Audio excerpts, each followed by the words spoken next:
E aí, pessoal, tudo bem com vocês? Meus queridos, minhas queridas. Olha quem está aqui, tem o professor querido de matemática, professor Jefferson do curso Equilátero. Olha a marca bonita, né? Show de bola. Dando continuidade hoje ao curso de números complexos, geometria dos números complexos. Queridos, inclusive eu queria dar meu alô aí ao meu irmão Jackson, que na aula passada mandou um comentário que eu achei muito legal, muito pertinente. Realmente, números complexos é um assunto extremamente vasto, pessoal. A quantidade de aplicações desse assunto é uma coisa gigantesca, absurda, né? E a gente vê lá em teoria básica, a teoria básica de circuitos 1, na engenharia elétrica, a gente vê muito números complexos. Uma coisa interessante é que lá a gente não usa na unidade imaginária a letrinha I. Lá a gente usa a letrinha J. J ao quadrado igual a menos 1. Tá? O I a gente deixa para a corrente elétrica, perfeito? É só uma observação que é importantíssima que meu irmão Jackson mandou eu tocar nesse assunto. Jackson, obrigado, hein? Valeu. Vamos lá? E hoje a aula vai ser sobre geometria dos números complexos. Assim, como assim geometria dos números complexos? Tem geometria para isso? Tem, e bastante. E te falo uma coisa, eu acho que uma parte importantíssima e bem interessante e bem emocionante é quando você associa números complexos à geometria, porque aí vai dar ideia de geometria analítica, ideia de vetores e por aí vai. Por exemplo, quando a gente está vendo lá números reais, o corpo dos números reais, o conjunto dos números reais, como é que funciona a geometria associada aos números reais? A geometria associada aos números reais, pessoal, ela vem do advento de uma coisa chamada eixo. Eixo? Como assim eixo? Imagina a seguinte situação. Deixa eu pegar minha canetinha aqui. Vamos lá. Canetinha. Pá. E vamos desenhar. Lá, nos números reais, a gente tem uma coisa chamada eixo numérico, reta numérica. Como é que funciona isso? Reta numérica ou eixo numérico é o seguinte. Imagina que eu tenho uma reta. Legal? E aí, sobre essa reta, eu vou marcar um ponto. Esse ponto vai servir para mim de referência, tá? Referência, ou os matemáticos chamam de origem, ou como os físicos chamam disso aqui de observador. Origem, observador ou referência, dá na mesma. Aí, a qualquer ponto sobre essa reta, vai estar associado a esse ponto um único número real. Foi entendido? Se eu marcar dois pontos diferentes, então cada ponto desse indica um número real. Então eu vou ter dois números reais diferentes. E a esse ponto aqui, que eu chamo de origem, referência, observador, a esse ponto vai estar marcado aqui, vai estar associado um único número real chamado 0, 0. E a gente escolheu à direita de 0, números positivos, e à esquerda de 0, números negativos. Pronto. Quando você adota sobre uma reta um ponto, serve de referência, beleza? E sobre esse ponto, sobre essa reta, além desse ponto servir de referência, um sentido de percurso, ou seja, um sentido adotado como positivo, então um sentido contrário é adotado como negativo, quando você tem esse conjunto, isso aqui então te dá uma reta chamada eixo. Então, eixo nada mais é do que uma reta dotada de duas coisas. Primeira coisa interessantíssima, um ponto que serve de referência, observador, físicos, origem matemáticos, tá? Além desse ponto, um sentido de percurso, ou seja, um sentido que se eu andar sobre esse sentido aqui, andar, entre aspas, eu vou ter quantidades, localizações positivas, coordenadas positivas, e se você andar no sentido oposto a esse ponto, sentido contrário, para lá, por exemplo, a esquerda, você vai ter localizações, posições negativas. Quando você tem esse conjunto de coisas, a gente tem um eixo, perfeito? Então tá. Então a reta numérica, ela é um eixo real, tá? Agora, imagina, números complexos. O número complexo, como você viu na aula passada, vou chamar de complexo Z. Pode ser qualquer letra, Z, W, alfa, não interessa. Mas número complexo Z, ele é dotado de uma parte estritamente real, mais uma parte imaginária. E a parte imaginária está sempre do lado do número I, onde esse I, ele ao quadrado, é igualzinho a menos 1. E esse I se chama unidade imaginária. Perfeito isso? Então, a parte real do complexo Z, eu vou chamar de X. E a parte imaginária desse complexo, eu vou chamar de Y. Então, queridos, esse teu complexo Z, ele é dotado, ele pode ser representado por um par ordenado. Mas par ordenado, geometricamente, sempre ele representa um ponto. Ele pode ser representado por um ponto. E isso não é diferente aqui. Aí o que aconteceu? E lá no final do século XVIII, mais ou menos, 18 para 19, apareceu um dinamarquês, Wessel. E ele foi o primeiro cidadão, o primeiro matemático a tentar pensar sobre a geometria dos números complexos. Algum tempo depois, um francês, Jean Argand, foi um outro francês que pensou muito sobre isso aí e desenvolveu bastante a geometria de números complexos. Só que isso se tornou famoso quando o outro cidadão, outro matemático, só que um alemão, Gauss, Johann Gauss, o príncipe dos matemáticos, trabalhou direto sobre a geometria dos números complexos. E eles quase que ao mesmo tempo desenvolveram o plano de Argand-Gauss. Em vez de a gente chamar de plano cartesiano, não. Agora é o plano de Argand-Gauss. Nesse plano, você tem o eixo vertical, eixo Y, e tem o eixo horizontal, eixo X.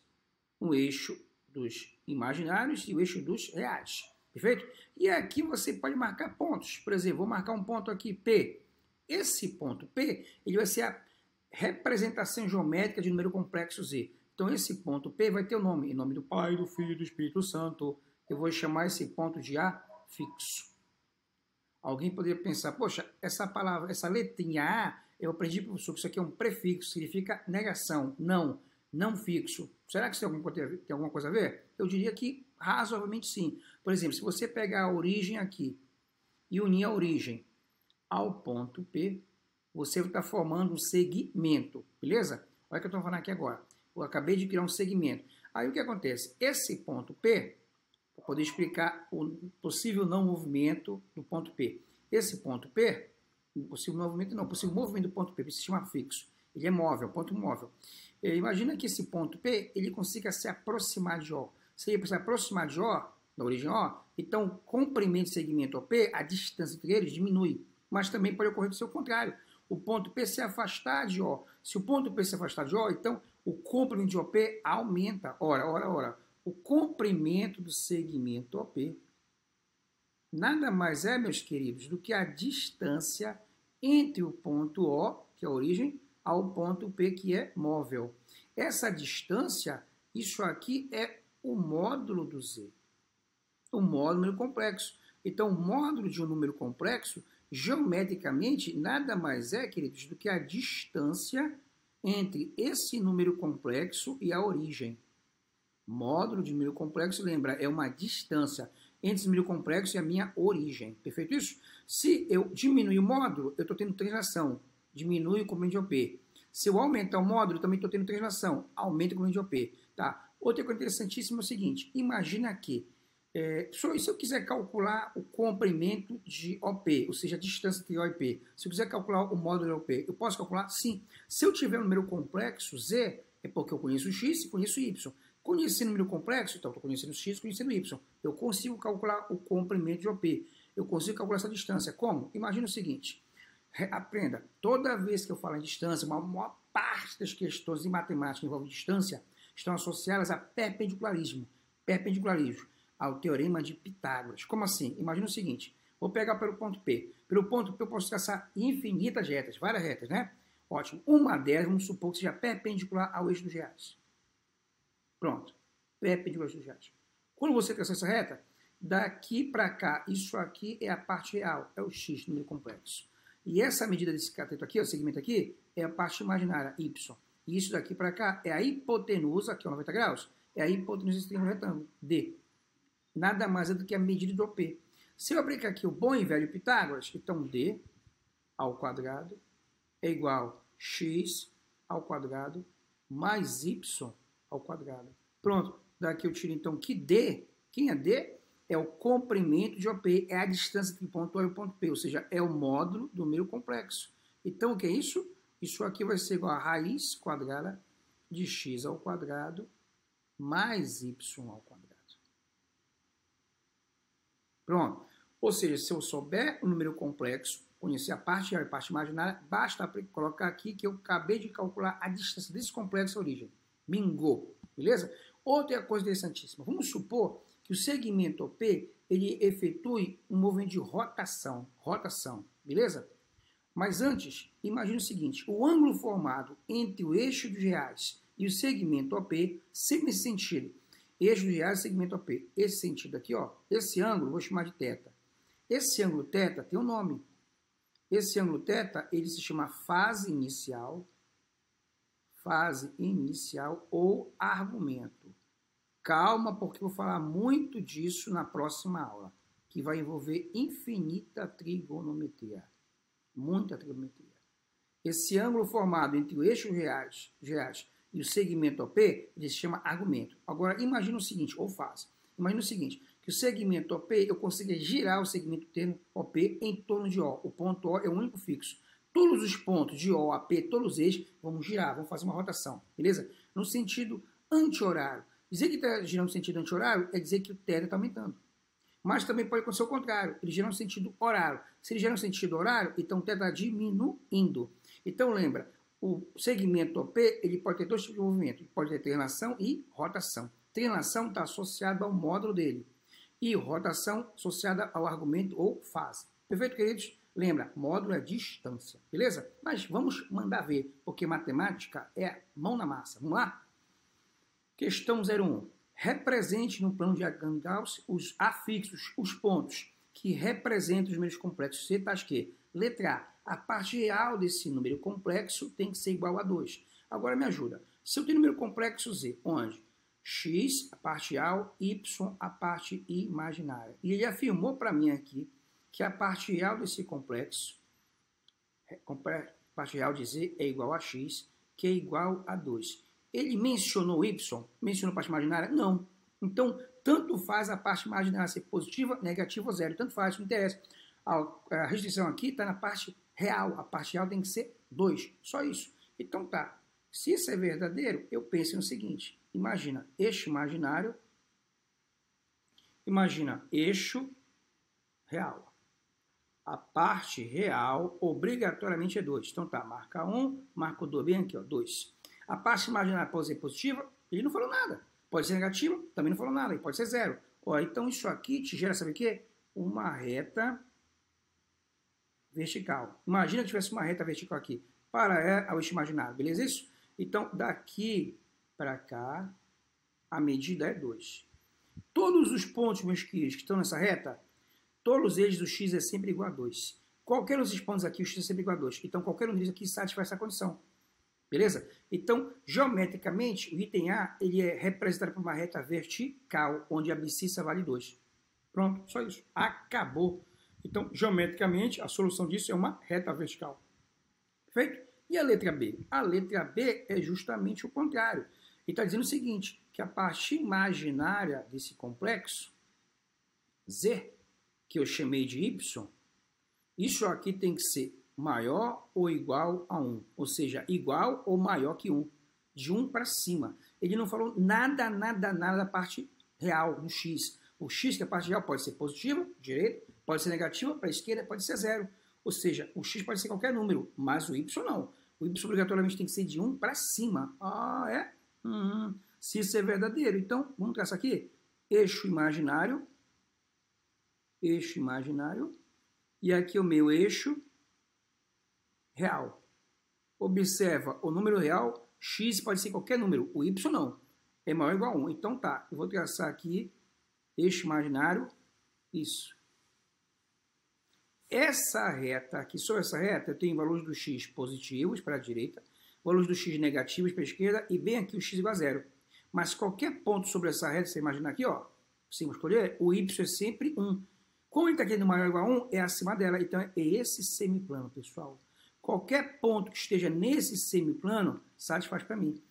Ao contrário da letra A, que a resposta lá é uma reta, aqui é um semiplano. Perfeito? Espetacular, né? Tá começando a entender a ideia? Show de bola. Geometria junto com números complexos. Vamos lá? Letra C. Na letra C, mais uma vez a restrição aqui está para onde? Para o eixo dos reais. Não tem eixo dos imaginários. Isso aqui diz o seguinte, que menos 2 é menor que x, que ele é menor ou igual a 1. Não afirmou nada sobre o eixo y. Então, o y aqui, sobre o eixo imaginário, perdão. Então, o y aqui pode ser positivo, negativo ou 0, tanto faz. Perfeito? Mas o x não. O x tem o menor valor, próximo de menos 2, e o valor máximo, que é igual a 1. O que eu falei? O menor valor é próximo de menos 2 e o valor máximo é exatamente igual a 1. Então, tá, deixa eu imaginar aqui, ó. Eixo aqui imaginário e o eixo real. Eixo real, valor máximo aqui é 1. E eixo imaginário, valor mínimo aqui é eixo real, que tem o valor mínimo menos 2. E aqui é o eixo imaginário. Agora imagina, se eu traçar aqui uma reta vertical e aqui uma reta também vertical. Os pontos que me interessam, pessoal, estão justamente nessa região. Qualquer ponto nessa região aqui, ou nessa faixa, interessa. Porque qualquer ponto nessa faixa aqui, meus queridos, o x varia de menos 2 a 1, perfeito isso? E o y pode ser qualquer número, perfeito? Então, qualquer ponto nessa região serve, beleza? Considerando apenas que x igual a menos 2 não serve, tem que estar próximo de menos 2. Agora, x igual a 1 serve, perfeito? Show de bola. E a letra D? Na letra D, eu tenho o seguinte, qual a parte real do z? Eu chamei de x. Qual a parte imaginária do z? Eu chamei de y. Então, x menos y é igualzinho a 0. Isso te dá como consequência que o y é igualzinho a x. É a mesma coisa. Então, números complexos, onde a parte imaginária é igual à parte real, satisfazem. Mas pensa comigo. Quando isso aqui, pessoal, quando x for igual a y, igual a 0, então isso aqui, 0 e 0 serve. Então, a origem serve. Quando x for positivo, o y é positivo. Agora, onde é que x é positivo e y é positivo? No primeiro quadrante. Quando x é negativo, o y também é negativo. Onde é que os x e y são negativos? No terceiro quadrante. Então, isso aqui, o lugar geométrico que satisfaz isso é uma reta que passa lá no primeiro quadrante, passa na origem e passa também no terceiro quadrante. Isso aqui é uma reta chamada bissetriz dos quadrantes ímpares.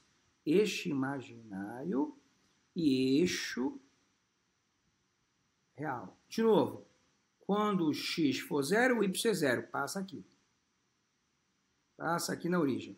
Quando o x é positivo, o y é positivo. Passa no primeiro quadrante. Quando o x é negativo, o y também é negativo. Terceiro quadrante. Então, isso nada mais é do que essa reta aqui, ó. Perfeito? Isso aqui é a bissetriz dos quadrantes ímpares, primeiro e terceiro quadrante. Pronto. Qualquer ponto sobre essa reta satisfaz essa condição. Parte real do complexo, menos a parte imaginária desse complexo, dá 0. Pronto. Simples assim. Só serve os pontos que estão nessa reta. Viu como é fácil resolver isso? Tranquilidade, hein? Aqui, ó, aproveitando o momento aqui. Se você está acompanhando o vídeo até agora, se você está realmente aprendendo tudo que eu estou ensinando para você, se você está achando legal tudo isso, então você deve conhecer um ou outro colega seu que também pode desfrutar disso. Eu te peço então o seguinte, entra no nosso canal, se inscreve no nosso canal, aperta aqui no inscrito aí, ó, inscrever-se. Aperta no sininho, porque para o próximo vídeo que eu vou postar aqui vai cair notificação para você, beleza? E bora compartilhar para o máximo possível de pessoas, beleza? Matemática é sempre bom. Muita gente precisa de matemática. E aqui você vai aprender comigo, no curso Equilátero, beleza? Próxima, pessoal. Questão 2. Qual é o lugar geométrico dos afixos dos números complexos Z, tais que módulo de Z igual a 3? Ótimo. Na nossa linguagem, no nosso linguajar aqui, queridos. Primeiro, lugar geométrico. Lugar geométrico é figura plana, tá? É conjunto de pontos. Lugar geométrico é figura plana, é conjunto de pontos. Afixos são o quê? Pontos. Então, qual é o conjunto de pontos, beleza? São os elementos dos números complexos. E que números complexos são esses? Esses números complexos são pontos quaisquer, então são móveis, tais que a distância deles, até onde? Isso eu acabei de ensinar na passada, isso aqui é módulo de Z, é a distância de Z até a origem, seja igual a 3. Aí eu tenho que saber um mínimo de geometria. Quando você diz assim para mim, ó, professor, Z é igual a x mais y, uma consequência disso, o módulo de Z é igual a raiz quadrada de quem? De x ao quadrado mais y ao quadrado. E ele afirmou para mim que esse módulo é igual a quem? A 3. Ótimo, ótimo. Isso aqui te dá o quê? Que x menos 0, isso é x ao quadrado, x menos 0 ao quadrado, isso é x ao quadrado, mais y menos 0, isso é y ao quadrado, y menos 0, y ao quadrado. Isso aqui é igual a 3 ao quadrado. Mas sabe o que é isso aqui? Distância de um ponto qualquer móvel à minha origem. Essa distância é quanto? 3. Ora, esse ponto qualquer, isso aqui geometricamente se chama circunferência. É essa criança aqui, pessoal. Imagina isso. O centro da circunferência coincide com a origem do plano de Argand-Gauss. Ela está bem aqui centrada, ó, bem aqui. E o raio dela é 3 unidades. Então, daqui para cá vale 3. Aqui vale 3. Aqui para a esquerda é quem é menos 3. O sinal indica a localização. É menos 3 quer dizer o quê? Não é que a distância é menos 3. Não, a distância é 3. O menos indica que está à esquerda. E esse cara aqui embaixo é menos 3. Não é que a distância daqui para cá seja menos 3. Não, senhor. A distância é 3 unidades. Esse menos indica que está para baixo. Lembra? Sinal em matemática indica sentido, localização, perfeito? Então, todos os pontos que estão nesse contorno aqui, ó, são variáveis. A distância de qualquer ponto desse aqui até a minha origem é o raio, que é 3. Beleza? Simples assim. Geometria e números complexos, vetores, um casamento perfeito. Bora continuar? Questão 3. Olha que interessante. Qual é a figura, lembra, lugar geométrico é figura, qual é a figura dos pontos dos números complexos Z, ou seja, os pontos representam geometricamente números complexos Z, tá? Acho que a distância desse cara, do complexo Z até a origem, essa distância aqui é menor ou igual a 3. Parece, mas não é. Questão passada era igual a 3. Aqui é menor ou igual. Esse menor quer dizer que os pontos internos também servem para mim. Então, valendo. Ou seja, imagina isso.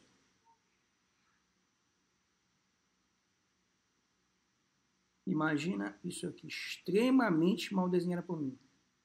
Eixo imaginário e aqui o eixo real. Imagina que eu tenho aqui uma circunferência centrada na origem, 0 e 0, e o raio aqui dela seja 3. 3 para a direita, menos 3 para a esquerda. 3 para cima, menos 3 para baixo.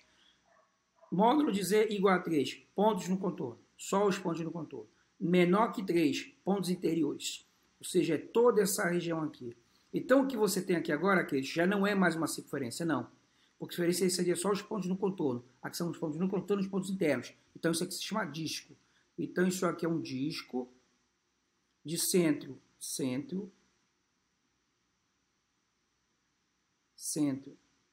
O, coordenadas 0 e 0, e raio, R igual a 3. Pontos só no contorno, uma circunferência. Os pontos no contorno mais os pontos interiores que a gente tem é um centro. Aprende isso. Perfeito? Pronto. Mais um degrau na escala do sucesso. Próxima questão? Vamos lá. Represente graficamente números complexos Z que satisfazem sua IO. Essa equação. Quadrado do módulo de Z vezes I é igual ao quadrado do conjugado de Z. Ora, na aula passada, a gente falou muito sobre o conjugado. Falamos demais sobre o conjugado. Então, imagina o seguinte. Algumas coisas interessantes aqui. Ó. Primeira coisa interessante é, se eu tenho um número complexo Z, do tipo x mais yi, consequência disso é que o conjugado dele é quem? É x menos yi. O conjugado número complexo, como é que se obtém? É só trocar o sinal da parte imaginária. Legal? Outra coisa interessantíssima. Quem é o módulo de Z ao quadrado? O módulo de Z ao quadrado é quem? É x ao quadrado mais y ao quadrado. E quem seria aqui o conjugado de Z, isso ao quadrado? Quem é isso? Isso aqui seria quem? Seria x menos y e isso aqui tudinho ao quadrado. Se eu desenvolver isso aqui, ó, é o quadrado da diferença. Dá quem esse cara aqui? Quadrado do primeiro, menos 2 vezes o primeiro vezes o segundo, mais o quadrado do segundo termo, ou seja, y quadrado, i ao quadrado, mais i, lembra que é unidade imaginária, i ao quadrado é menos 1, então isso aqui vai te dar menos y quadrado. Então, o quadrado do conjugado é um complexo, onde a parte real dele é x quadrado menos y quadrado, parte real dele, e a parte imaginária é menos 2x yi. Aí eu paro para pensar, me ajuda. Quadrado do módulo de Z vezes I. Quem é esse cara? Quadrado do módulo de Z vezes o I. Quem é esse cara? Isso aqui é igual. Quem é o quadrado do módulo de Z? Ele é x ao quadrado mais y ao quadrado. Isso vezes o I. Isso aqui, o que é isso? É um número complexo. A parte real dele é 0. A parte imaginária é esse cara. Bem, então essa igualdade aqui em cima, ela é verdadeira quando a parte real do primeiro é igual à parte real do segundo, que é x quadrado menos y quadrado. A parte imaginária do primeiro, x quadrado mais y quadrado, é igual à parte imaginária do segundo, que é menos 2x x, y. Aí eu posso escrever coisa do tipo assim, ó, imagina o seguinte, essa equação aqui de baixo dá o quê? Te daria x² mais 2xy mais y ao quadrado. Só que isso aqui, pessoal, nada mais é do que x mais y ao quadrado, igualzinho a zero. Isso aqui é verdadeiro se e somente se o x é igualzinho a menos y. É a única maneira de ser verdadeiro. E aqui em cima, isso aqui é verdadeiro se e somente se x mais y vezes x menos y igual a zero. Então, os pontos que eu estou procurando tem que ser pontos que satisfazem essa primeira equação e a segunda equação, ou seja, o x igual a menos y. Beleza? X igual a menos y, então o que acontece? Geometricamente, eu teria algo assim. Eixo y, eixo dos imaginários, desculpa, e eixo real. Aí eu paro para pensar. Quando o x for igual a zero, o y igual a zero. Então tem que passar na origem. Já que o x é igual a menos o y, isso quer dizer que tem sinais contrários. Onde isso acontece? No segundo e no quarto quadrante. No segundo quadrante, o x é negativo e o y é positivo, sinais contrários. No quarto quadrante, o contrário. O x é positivo e o y é negativo. Então isso aqui é a reta chamada bissetriz dos quadrantes pares. Então, essa reta aqui, todos os pontos dessa reta, queridos, satisfazem essa equação. Pronto, simples assim. Uma boa análise. Confere? Muito boa análise. Qualquer dúvida, manda para mim nos comentários, na boa? Show de bola. Ó, não esquece de compartilhar esse vídeo, beleza? Vamos analisar mais. Próxima questão.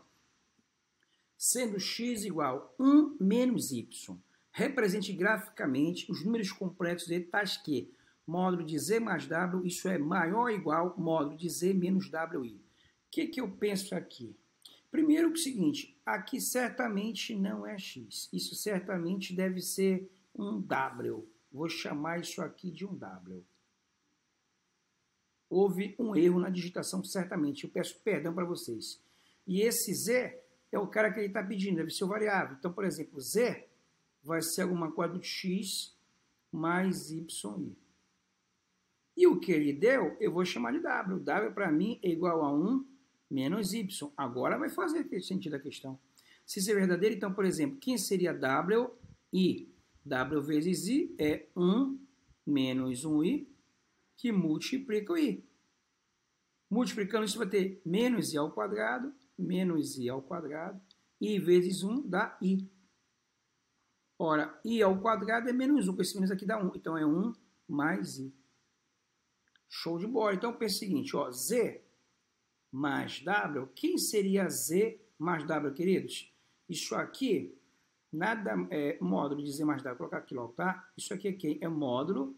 Quem é z mais w? É x mais 1. Essa é a parte real. Parte real ao quadrado.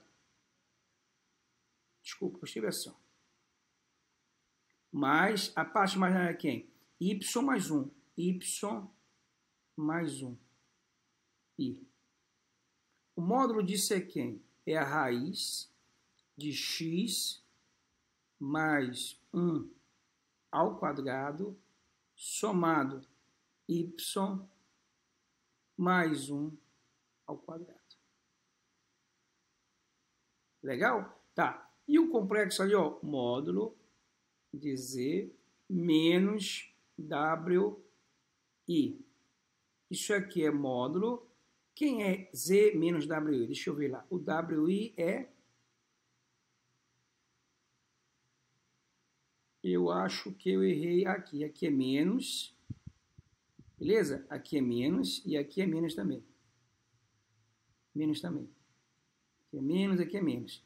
Então tá. Então, reescrevendo isso aqui é igual a raiz de x mais 1 ao quadrado somado com quem? Y menos 1 ao quadrado. Agora sim. Isso aqui é o módulo de z mais w. E o módulo de z menos wi, agora corrigindo, ele sim que é x mais 1, mais a parte imaginária é quem? Parte imaginária, é só trocar o sinal. Então, daria quem? Isso aqui, menos, então seria y menos 1 i. Bacana? Módulo disso aí. Aqui é mais mesmo, pessoal. Agora que eu percebi que é mais mesmo. Porque está somando, né? Está somando. Ou é menos? Não, aqui é menos. Aqui é menos, porque eu somei x mais 1, y menos 1. Tá certo. X, certo. Y menos 1. Perfeito. Legal. Aí isso aqui é quem? Então, isso aqui seria a raiz de quem lá? Deixa eu ver. Você vai ter x mais 1, y menos 1. E aqui você vai ter x mais 1. E aqui é menos aqui. Então aqui seria quem? X menos 1. Isso ao quadrado. Mais. É porque é menos w. Então é menos aqui, menos aqui. E aqui seria quem? Y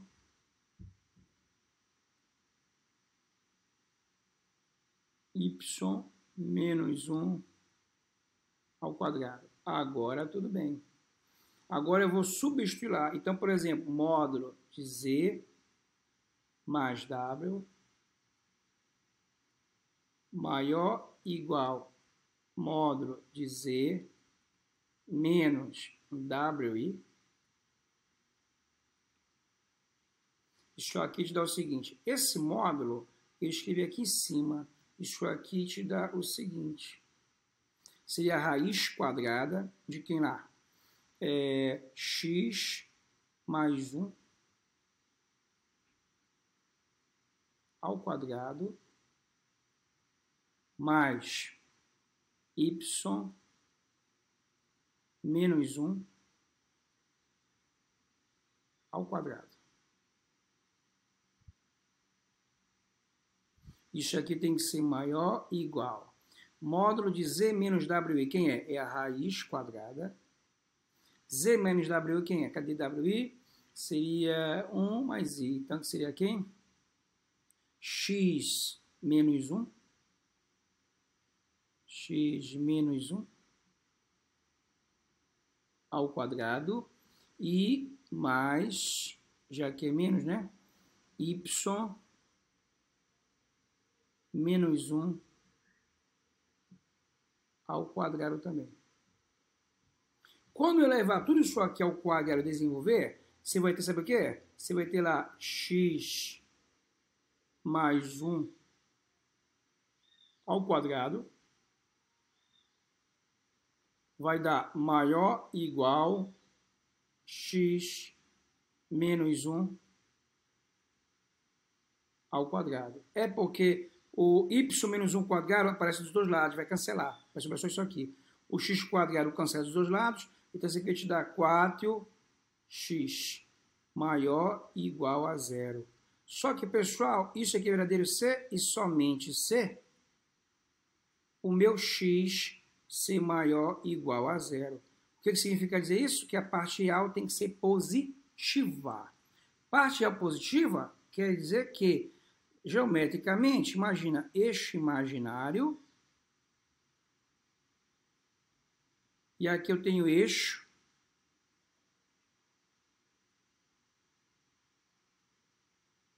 Eixo real. Legal? Maior ou igual a 0 quer dizer que eu tenho todo esse semiplano aqui, ó. É à direita do eixo imaginário. É isso que está acontecendo. Qualquer ponto que esteja à direita do eixo imaginário, resolve para mim. Satisfaz tranquilamente. Perfeito? Show de bola. Pessoal, eu acho que deu para resolver muitas questões hoje. Deu para lutando contra essa digitalizadora que já está pedindo outra, está para se aposentar. E a próxima aula a gente vai dar continuidade. Legal? Queridos, qualquer dúvida, manda para mim mensagem aqui, faz um comentário aqui na boa, perfeito? Nos procure também no nosso Instagram. Adeus, queridos. Tchau!